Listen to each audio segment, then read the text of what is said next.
ঘরোয়া পদ্ধতিতে কিভাবে কি খাবার খেলে আপনাদের রক্তকে পরিষ্কার রাখতে পারবেন, আজকে সেই বিষয় নিয়ে আলোচনা করব।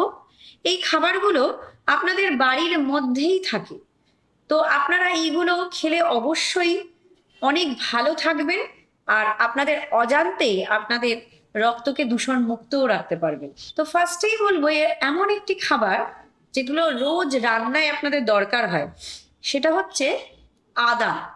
এই আদার মধ্যে থাকে হচ্ছে অনেকটা সালফার, আর এই সালফারগুলোই আমাদের লিভার এনজাইমগুলোকে অ্যাক্টিভেট করে দেয়, যেটা এই ব্লাড থেকে টক্সিন রিমুভালে খুব কাজে লাগে। তো সেই জন্য অবশ্যই আদাকে প্রাধান্য দিন যে কোনো রান্নাতে।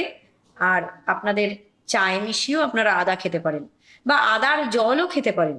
তো সেই কারণে আপনাদের আদা নানানভাবে আপনাদের রক্তকে দূষণ মুক্ত করতে পারবে। এরপর আরেকটা জিনিস হচ্ছে হলুদ। এই হলুদও কিন্তু খুবই উপকারী, এর মধ্যে থাকে প্রচুর পরিমাণে অ্যান্টিঅক্সিডেন্টস, আর এটার মধ্যে থাকে অ্যান্টি ইনফ্ল্যামেটরি কিছু পজিটিভ এফেক্টস। তো সেই কারণে এটা শরীরকে অত্যন্ত ইজিলি যে কোনো টক্সিন রিমুভালে সাহায্য করে, আর ব্লাড থেকেও অনেকটাই টক্সিন রিমুভ করতে সক্ষম। তো সেই জন্যে কাঁচা হলুদ সকালবেলা খেতে পারেন, বা আপনারা যে কোনো রান্নায় হলুদ দিয়ে যদি খান, সেটা কিন্তু অনেকটাই আপনাদের কাজে লাগছে। তো সেই জন্য মনে করে হলুদকে প্রাধান্য দিন। এরপরে হচ্ছে পালং শাক অথবা ধনে পাতা। এগুলোর মধ্যে অনেকটাই ক্লোরোফিল থাকে, যেটাও কিন্তু ব্লাডকে দূষণ মুক্ত করতে সাহায্য করে। তো সেজন্য এইগুলো কিন্তু রেগুলার যদি ডায়েটে রাখতে পারেন, বা রেগুলার না হলেও যদি মাঝে মধ্যেই খান, সেটা কিন্তু আপনাদের অনেকটাই উপকার দেবে। এরপর হচ্ছে বিটরুট।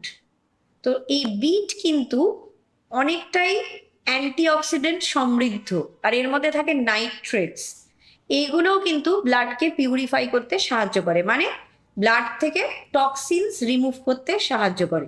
তাই বিট আপনারা জুস বানিয়েও খেতে পারেন, অথবা আপনারা যদি যে কোনো রান্নায় আপনারা বিট দিয়ে খান বা বিটের স্যুপ খান, সেটাও কিন্তু আপনাদের অনেকটাই সাহায্য করবে।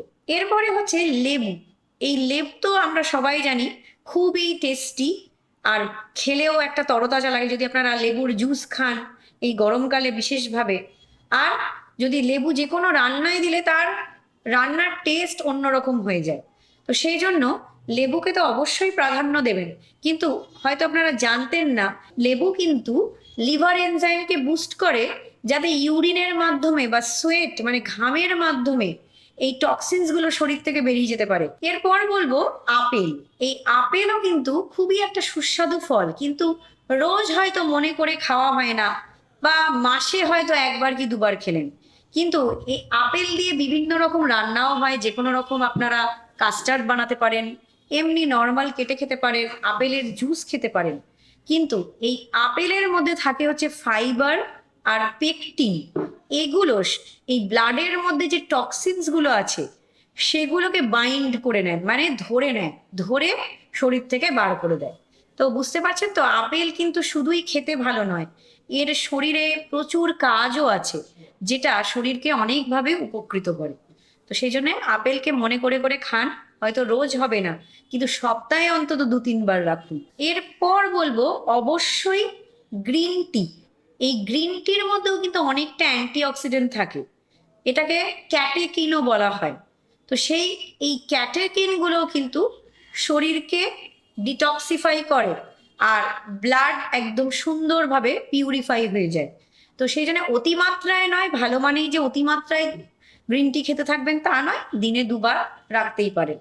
তবে আপনাদের যদি অন্য কোনো সমস্যা থাকে, তবে ডক্টরের পরামর্শ বা ডায়েটিশিয়ানের পরামর্শ নিয়েই গ্রিন টি আপনারা নেবেন। আর অবশ্যই রেগুলার ডায়েটে রাখুন গাজর। এই গাজরের মধ্যে থাকে বিটা ক্যারোটিন।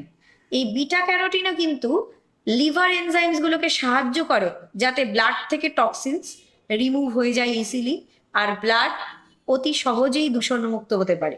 আর গাজর খেতেও ভালো, বিভিন্নভাবে যে কোনো সবজিতে দিতে পারেন, চিকেন স্যুপের মধ্যে দিয়ে খেতে পারেন। তো রেগুলার যদি গাজরকে রাখেন ডায়েটে, আপনাদের কোনো ক্ষতি হবে না, ভালোই হবে বরঞ্চ। তো সেই জন্য গাজর খান।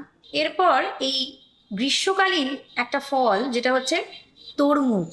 এই তরমুজের মধ্যে প্রচুর জল থাকে, আর খেতেও সুস্বাদু হয়। আর বিভিন্নভাবে জুস বা কেটে খেতে পারেন, কাস্টার্ডে দিয়ে খান, তো আপনাদের খুবই ভালো লাগবে খেতে। আর অ্যান্টিঅক্সিডেন্ট থাকে, তো এগুলো ব্লাড থেকে টক্সিন রিমুভালে খুবই সাহায্য করে আর ব্লাডকে দূষণমুক্ত রাখে। এরপর অবশ্যই যেটা, জল। জল তো রেগুলার মনে করে করে খান। আর এই জলেরও কিন্তু একটা বড় রোল আছে আমাদের শরীরকে দূষণমুক্ত রাখার জন্য, আমাদের ব্লাড পিউরিফাই করার জন্য। তো সেই জন্যে মনে করে করে জল খান। একজন নর্মাল পার্সনের মোটামুটি 3 লিটার জল ঠিকঠাক আছে। তবে অন্য কোনো সমস্যা থাকলে, যেরকম কিডনির সমস্যা বা আপনাদের কোনো হার্টের সমস্যা আছে, যদি ডক্টর যেভাবে আপনাদের জল খেতে বলেছেন বা ডায়েটিশিয়ান যেভাবে জল খেতে বলেছেন সেই পরিমাণই খান। তবে যদি আপনার কোনো সমস্যা না থাকে আর আপনি রেগুলার এক্সারসাইজ করেন, তাহলে ভালো পরিমাণে জল খান আর সুস্থ থাকুন, ভালো থাকুন। আজকে যে খাদ্য তালিকাগুলো বললাম সেগুলো মনে করে করে ডায়েটে ইনক্লুড করুন। কিন্তু আপনারা এই খাবারগুলো খাচ্ছেন, তার সাথে আবার খেয়ে যাচ্ছেন যে খাবারগুলো রক্তকে দূষিত করছে। তো সেই খাবারগুলো থেকেও কিন্তু এই সময়ই আপনাদের দূরে থাকতে হবে। এইগুলো যখন ইনক্লুড করছেন, দূষণমুক্ত খাবারগুলো, তার সাথে সাথে কিন্তু যেগুলো দূষিত করছে রক্তকে সেগুলোও কমিয়ে ফেলতে হবে। যেরকম কোল্ড ড্রিঙ্কস, খুব চিনিযুক্ত খাবার, প্রিজারভেটিভ যুক্ত খাবার, প্যাকেজড খাবার দাবার, সস, আচার, ভাজাভুজি, যেগুলোতে ট্রান্স ফ্যাট আছে, এগুলো তো রক্তকে দূষিত করছে। তো সেই খাবারগুলো থেকেও কিন্তু অ্যাট দ্য সেম টাইম আপনাদের দূরে থাকতে হবে বা অত্যন্ত মাত্রায় কমিয়ে ফেলতে হবে। মানে হয়তো মাসে 1বার কি 2বার খেলেন। তো এইভাবে যদি আপনারা নিয়ন্ত্রণ করে চলেন, আশা করা যায় আপনাদের কোনো সমস্যা হবে না। ভালো থাকবেন, সুস্থ থাকবেন।